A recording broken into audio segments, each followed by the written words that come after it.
Good morning student. Today I will teach class 7 computer. Dear student, your topic is computer generations.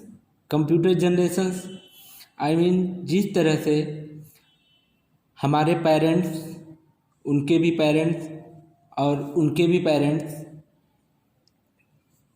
थे और उसी तरीके से एक पीढ़ी बनती हुई चली आई। उसी तरह से कंप्यूटर में भी आज का कंप्यूटर, इससे पहले का कंप्यूटर और उससे पहले का कंप्यूटर, उससे भी पहले का कंप्यूटर था, जिसे हम लोग कंप्यूटर जनरेशन्स कहते हैं। There are totally 5 computer generation known till date. अब तक के कंप्यूटर को 5 जनरेशन में बांटा गया है। Each generation has been discussed in details along with its time period, characteristics, etc. We have used approximate date against each generation which are generally acceptable. Dear student, इसमें आपको सभी जनरेशन का time period और उसकी details के बारे में बताया गया है। इसमें प्रत्येक पीढ़ी के कंप्यूटर के खिलाफ एक अनुमानित डेट या टाइम पीरियड दिया गया है। जनरली यही डेट एक्सेप्टेबल है या फिर मान्य है।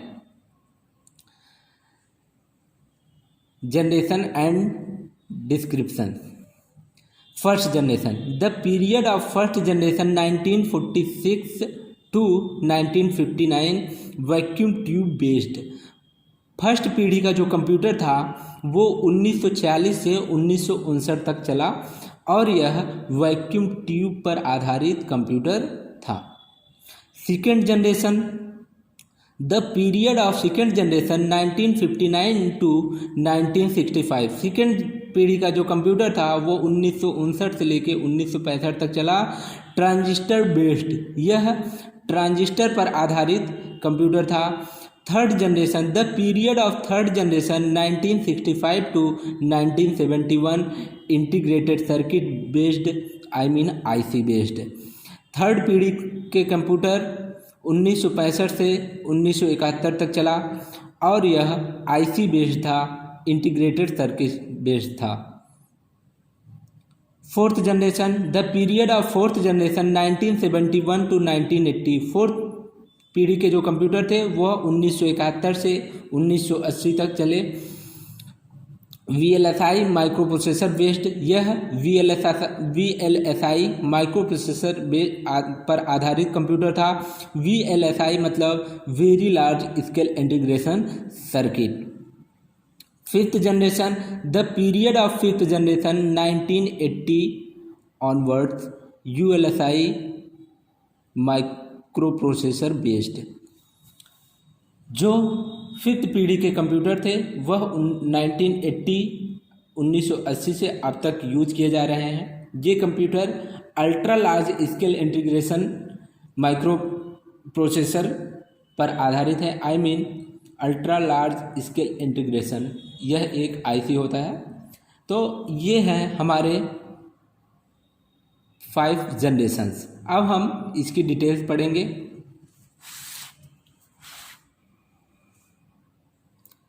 First generation. The period of first generation was from 1946 to 1959। पहली पीढ़ी का कंप्यूटर 1946 से 1959 तक का था। First generation of computer started with using vacuum tube as the basic components for memory and circuitry for CPU, central processing unit.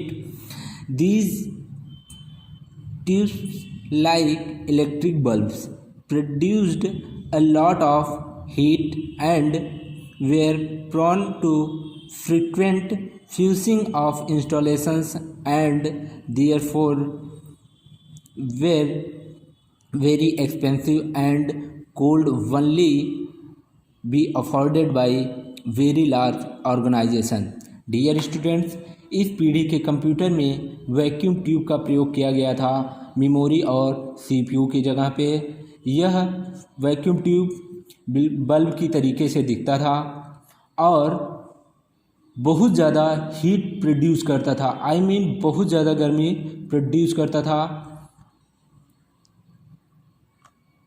इसका installation बहुत ही tough था और यह बहुत ज़्यादा एक्सपेंसिव था और बड़ी ऑर्गेनाइजेशन द्वारा यह अफोर्ड किया जाता था। छोटी कंपनियां इसको अफोर्ड नहीं कर पाती थी क्योंकि यह बहुत ही ज़्यादा एक्सपेंसिव था।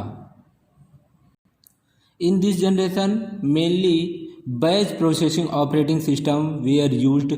इस जनरेशन में अधिकतर बैच प्रोसेसिंग ऑपरेटिंग सिस्टम का प्रयोग किया जाता था। In this generation punch card, paper tapes, magnetic tapes, input and output devices were used. Input और आउटपुट डिवाइसेस की जगह पे इसमें magnetic tape, paper tape, punch card का प्रयोग किया जाता था। There were machine code and electric wired board language used. इसमें मशीन कोड और इलेक्ट्रिक वायर्ड बोर्ड लैंग्वेज का प्रयोग किया गया था।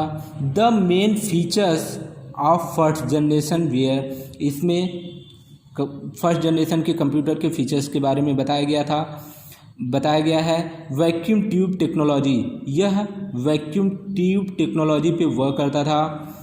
सपोर्टेड मशीन लैंग्वेज ओनली, सिर्फ मशीन लैंग्वेज को ही सपोर्ट करता था। जो कि करंट के कंप्यूटर की अगर हम बात करें तो आज हम बहुत सारी लैंग्वेजेस का इस्तेमाल करते हैं, जैसे C++ हो गया, जावा हो गया, HTML हो गया, ये सारी लैंग्वेजेस होती हैं, लेकिन यह सिर्फ मशीन लैंग्वेज का ही प्रयोग करता था। Generated a lot of heat, बहुत ज़्यादा गर्मी उत्पन्न करता था। हक साइज, बहुत साइज में बहुत ही बड़ा होता था। इसको एक बहुत बड़े हॉल में अगर रखा जाता था तब जाके ये कंप्यूटर आता था। अगर छोटे से रूम में इस कंप्यूटर को रखना चाहें तो वो इम्पॉसिबल होता था। नॉन पोर्टेबल, यह कंप्यूटर पोर्टेबल नहीं होता था। इसमें जितनी भी डिवाइसेस लगती थी सब अलग अलग होती थी और खुली हुई होती थी। अनरिलायबलनेस, यह रिलायबल नहीं था। वेरी कॉस्टली, बहुत ही ज़्यादा महंगा था। स्लो इनपुट आउटपुट डिवाइस, इसमें इनपुट और आउटपुट डिवाइसेस बहुत ही स्लो वर्क करती थी। नीड ऑफ एसी की ज़रूरत होती थी इसमें। Consumed a lot of electricity, बहुत ही ज़्यादा इलेक्ट्रिसिटी कंज्यूम करता था ये computer. Some computers of this generation, इस जनरेशन के कुछ कंप्यूटर्स जैसे ENIAC, UNIVAC, IBM 650, EDVAC, IBM 701, ये इस पीढ़ी के कंप्यूटर के कुछ उदाहरण दिए गए हैं। नेक्स्ट है आपका second generation. The period of second generation start from 1959 to 1965। Second पीढ़ी का कंप्यूटर 1959 से 1965 तक चला। This generation computer system using the transistor were much cheaper, consumed less power, were more compact in size and were more reliable and faster than the first generation machines made up of vacuum tubes. First generation की तुलना में अगर इसकी बात की जाए तो यह बहुत ही सस्ता था, बहुत ही कम इलेक्ट्रिसिटी कंज्यूम करता था और इसका साइज ही बहुत छोटा था। और फर्स्ट जनरेशन की तुलना में यह ज़्यादा रिलायबल था और ज़्यादा स्पीड से काम करने वाला था, फास्ट था। In this generation magnetic cores were used as primary memory and magnetic tape and magnetic disk as secondary storage device. इस जनरेशन में मैग्नेटिक कोर का इस्तेमाल किया गया प्राइमरी मेमोरी के जैसे, या फिर प्राइमरी मेमोरी की जगह पर, और magnetic tape and magnetic disc का प्रयोग किया गया सेकेंडरी मेमोरी के जैसे। जिस तरह से आज हम सेकेंडरी मेमोरी का यूज़ करते हैं उस तरह से इसमें पहले सेकेंडरी मेमोरी के लिए मैग्नेटिक डिस्क और मैग्नेटिक टेप का प्रयोग किया गया था।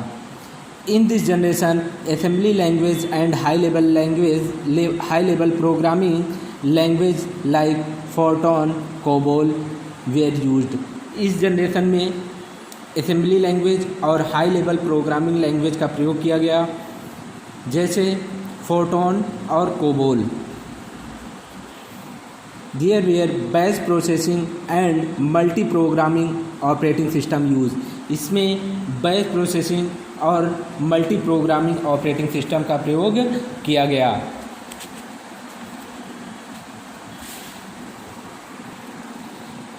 The main features of second generation were, second generation के फीचर्स जैसे यूज ऑफ ट्रांजिस्टर, इस जनरेशन में ट्रांजिस्टर का प्रयोग किया गया। Reliable as compare to first generation computer, first generation computer की तुलना में यह बहुत ही रिलायबल था। Smaller in size as compare to first generation computer, first generation computer की तुलना में इसका साइज बहुत ही छोटा था। Generated lesser heat as compared of first generation computer, first generation की कंप्यूटर की तुलना में यह बहुत ही कम हीट प्रोड्यूस करता था। Consumed lesser electricity as compare to first generation computer, first generation computer की तुलना में यह बहुत ही कम इलेक्ट्रिसिटी कंज्यूम करता था। Faster than first generation computer, first generation computer की तुलना में इसकी स्पीड बहुत अधिक थी। Still quite costly, AC recorded, AC की ज़रूरत पड़ती है। Supported machine and assembly language used, इसमें मशीन और असेंबली लैंग्वेज की ज़रूरत पड़ती थी। Some computers of this generation were, इस जनरेशन के कुछ कंप्यूटर के एग्जाम्पल दिए गए हैं, जैसे IBM 1620, IBM 1794, CDC 1604, CDC 3600, UNIVAC 1108, यह इस पीढ़ी के कंप्यूटर के एग्जाम्पल हैं। So dear student, that's all. Next video I will teach third generation of computer. Okay, thank you.